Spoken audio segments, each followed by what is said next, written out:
ശരീരത്തിൻ്റെ ആവശ്യം എന്ന് പറയുന്നത് ഗോളോ ടാർഗറ്റോ അല്ലെന്നുണ്ടെങ്കിൽ സ്ട്രെസ്ഫുൾ ലൈഫോ അല്ലെന്നുണ്ടെങ്കിൽ മക്കളെ പഠിപ്പിച്ച് ഇന്ന ലെവലിലേക്ക് എത്തിക്കണമെന്നോ ഇതൊന്നുമല്ല. ശരീരത്തിൻ്റെ കാര്യം, ബേസിക് കാര്യം എന്ന് പറഞ്ഞാൽ ഭക്ഷണം വേണം, ആ ഒരു ശരീരത്തിൻ്റെ ആവശ്യമാണ്. ഭക്ഷണം വേണം, അടുത്ത തലമുറയ്ക്ക് ജന്മം കൊടുക്കണം, ഇതാണ് പ്രകൃതി ആവശ്യപ്പെടുന്നൊരു കാര്യം. പക്ഷെ അത് വെച്ചുകൊണ്ട് ഇപ്പം ജീവിക്കാനൊന്നും പറ്റത്തില്ല. അങ്ങനെ വരുമ്പോൾ ചെറിയ വേരിയേഷൻസ് വരും. അപ്പം രാത്രി കടന്നുറങ്ങണമെന്ന് ശരീരം പറയുന്നൊരു കാര്യമാണ്. അതെ. പക്ഷേ നൈറ്റ് ഡ്യൂട്ടി ഉള്ളവർക്ക് ചെയ്യാൻ പറ്റത്തില്ല, ലേറ്റ് നൈറ്റ് ജോലിയുള്ളവർക്ക് അത് ചെയ്യാൻ പറ്റത്തില്ല. അപ്പം എന്നാ ചെറിയ ബോഡിയിൽ വേരിയേഷൻ വരും. അങ്ങനെ വേരിയേഷൻ വരുന്ന കാര്യങ്ങളെയൊക്കെ നമ്മൾ മാനേജ് കൊണ്ടുപോകാനേ പറ്റത്തുള്ളൂ. എത്രയോ ആളുകൾക്ക് രാത്രി ഉറക്കമില്ല. അവരുടെ സ്ട്രെസ് ലെവലായിരിക്കാം, ഹോർമോണൽ ഇംബാലൻസ് ആയിരിക്കും, പല കാരണങ്ങളായിരിക്കും. ഈ ഉറക്കമില്ലാത്തതിൻ്റെ പേരിൽ ബോഡിക്കൊന്ന് റിപ്പയർ ചെയ്യാനുള്ള സമയം ബോഡിക്ക് കൊടുക്കുന്നില്ല.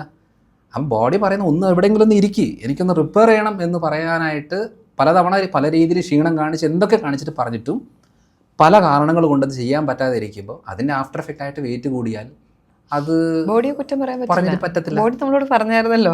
പറഞ്ഞിട്ടുണ്ട്, പലതവണ പറഞ്ഞിട്ടുണ്ട്.